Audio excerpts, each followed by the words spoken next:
So, this is Simon Jones, VP of New Market Development for Line 6, NAMM 2012. We've just launched a couple of brand new live sound products, Stage Source L3T versatile loudspeakers and the StageScape M20d digital mixing system. We recognized in true Line 6 fashion that the actual, the barrier to getting great live sound was really the fact that, you were there to perform, right?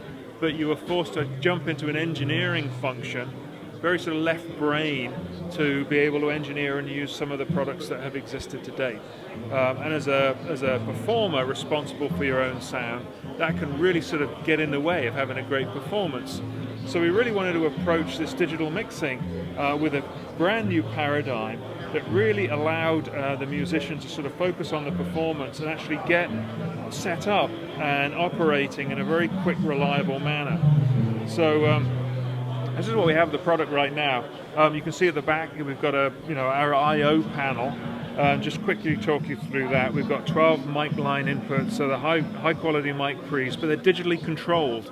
Another element about their inputs and outputs, they're auto-sensing, so they know when something's plugged into them.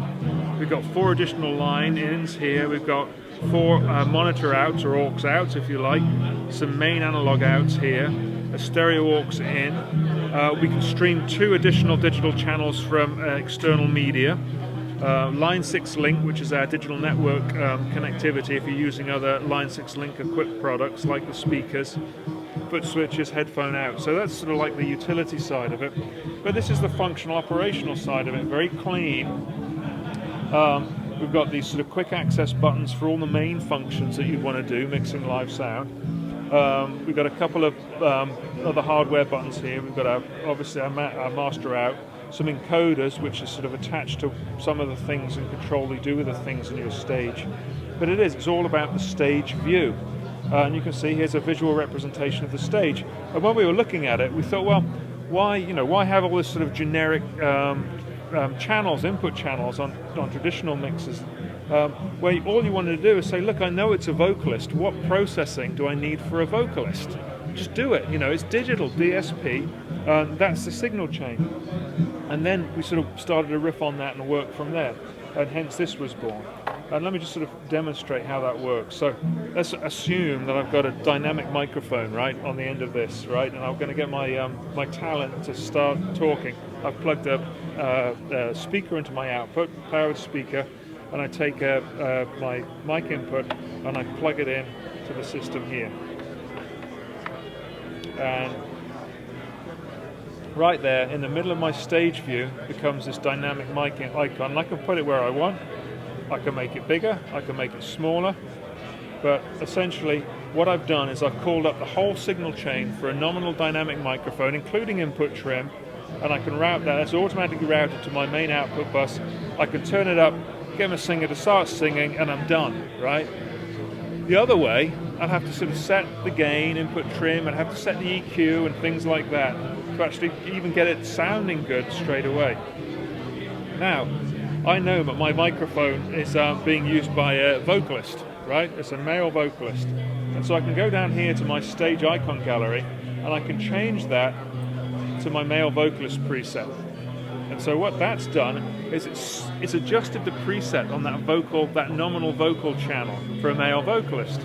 So all the things a front of house engineer would do to adjust that for a male vocalist, it's been recalled there. And let's just do something fun here. Our vocalist's got a name, so it's called our vocalist Bob. So there you go. Bob starts doing his performance. This could be karaoke, maybe he's a stand-up comedian or something. And then somebody from the back of the room says, "Hey Bob, your vocals are a bit dull, can you make them brighter?" And these are the sort of terms that we use. Everybody uses this, pros use. But the thing about you're a skilled engineer, you know how to interpret the artist when they say make it brighter and translate that into a couple of dB tweaks here at this particular frequency. But what we do here is somebody says, "Oh, I want Bob to sound brighter." We go over to our quick access buttons and we press tweak. And what shows up are these 3 different XY pads, punch, echo, tone. And these are sort of dedicated, and they'll be slightly different depending on the input type and the things that somebody would tweak. But let's go to tone here, and we put our finger on the XY pad, and we get Bob to start talking, and move our finger towards bright, because we recognize that's what we want to do. Let's make him brighter, or darker, or deeper, or give him more body, until we use our ears, and we go, okay, Bob sounds brighter. And then we can get back to setup, if we want to add some more things to the band, or we can just get performing, and we can adjust Bob's individual level here, and the main level there. So, you know, we can build our band. Bob's not a comedian. He's actually a thrash metal vocalist. And we build the rest of his band here. And you can see these other items coming up onto the stage. Let's move that out of the way a little bit. You know, we've got our kit. And the thing is that, you know, I've only got one of these things plugged in, and it's green. The other one's is yellow flashing. But they're saying, why don't you plug these in to these inputs here, 2, 3, 4, 5, right? So there we go. There's actually another interesting level of detail in setup, is that I can get Bob to auto trim. I said that the input gain was a sort of nominal setting. If I press this button here, I can select my whole band if I like, and I can say, look, start playing. I'm going to set your input trim now.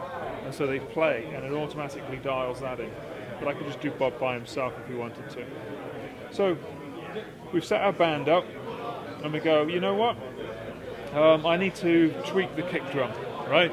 And we go to our basic punch page here, and we go, let's put some sort of compression-y type things on it. I want it to pump more. And we go, well, that's okay, but you know, I can spend a little bit more time tweaking this. So I can go to this advanced tweak mode here, where all the elements of that signal chain for the kick drum preset become available for me to tweak, right? So I can now tweak the discrete elements of the parametric EQ on that, right? And I can come down here and I can do it in a numeric way as well if I want. And then everything's color coded. You know, my low frequency, my mids, mid gain, you know, and away we go. I can go back to simple tweak here. We've got 4 effects buses. You know, there's no effects bus called on this particular preset, but if I wanted to, for whatever reason, I wanted to put a whole reverb on my kick drum, I could just sort of turn it up and it would become active. And I could also change that to a different type reverb plate preset. Maybe I want a plate reverb on my kick drum for whatever reason, and away I go. So very, very easy to use.